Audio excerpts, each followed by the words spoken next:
পূরণের পথে পথে লাস্ট পর্যায়ে গিয়ে দেব না।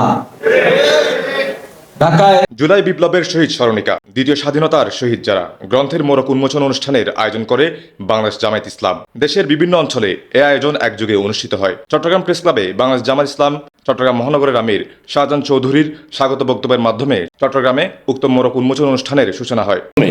গত 18 বছরে বাংলাদেশকে প্রশাসনিকভাবে মেধাশূন্য করে দেওয়া হয়েছে। কোটার মাধ্যমে প্রশাসনকে দলীয়করণ করে আজকে আমাদেরকে কোথায় নিয়ে গেছে আপনারা নিজেরাই বুঝতে পারছেন। দুর্নীতি, স্বজনপ্রীতি, প্রশাসনের মেধাশূন্যতা আর প্রশাসনিক ক্ষেত্রে দলীয়করণের ক্ষেত্রে বাংলাদেশ আজকে সবচেয়ে বেশি ক্ষতিগ্রস্ত হয়েছে।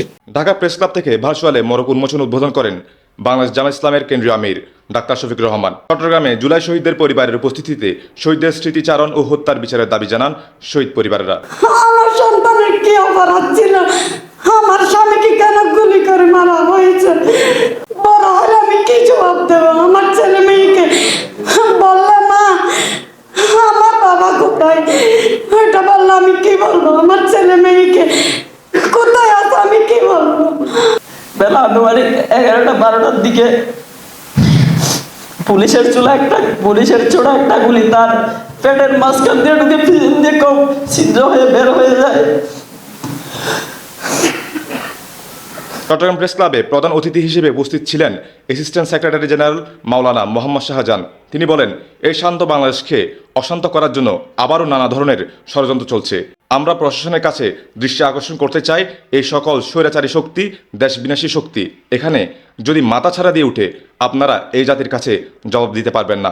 এই সকল স্বৈরাচারী শক্তি, দেশ বিনাশী শক্তি এখানে যদি মাথাছাড়া দিয়ে উঠতে পারে আপনারা জাতির কাছে জবাব দিতে পারবেন না। আমি ধন্যবাদ জানাতে চাই এখানে যারা বিশৃঙ্খলা করতে চেয়েছিল, এরই মাঝে 1.5 শতাধিক সেই বিশৃঙ্খলাকারীকে গ্রেপ্তার করা হয়েছে। এই জন্য আমি প্রশাসনকে ধন্যবাদ জানাতে চাই। সেই সাথে এই কথা বলে শেষ করতে চাই, হাজারো শহীদের এবং হাজার হাজার আহত পঙ্গুত্ব বরণকারী এই সকল মানুষগুলোকে যারা হত্যা করেছে, অবিচার করেছে, নির্যাতন করেছে, তার মূল মাস্টার মাইন্ড হচ্ছে অবৈধ প্রধানমন্ত্রী শেখ হাসিনা ও আছেন। আমরা আজকের এই অনুষ্ঠান থেকে এই মাস্টার মাইন্ডের যত উপযুক্ত আন্তর্জাতিক মানদণ্ডে একটি বিচার কার্য অনুষ্ঠিত হয়েছে, এটা গোটা দেশ এবং দুনিয়া দেখতে চায়। আপনারা কি দেখতে চান? শিশির আজাদ, চট্টগ্রাম পোস্ট।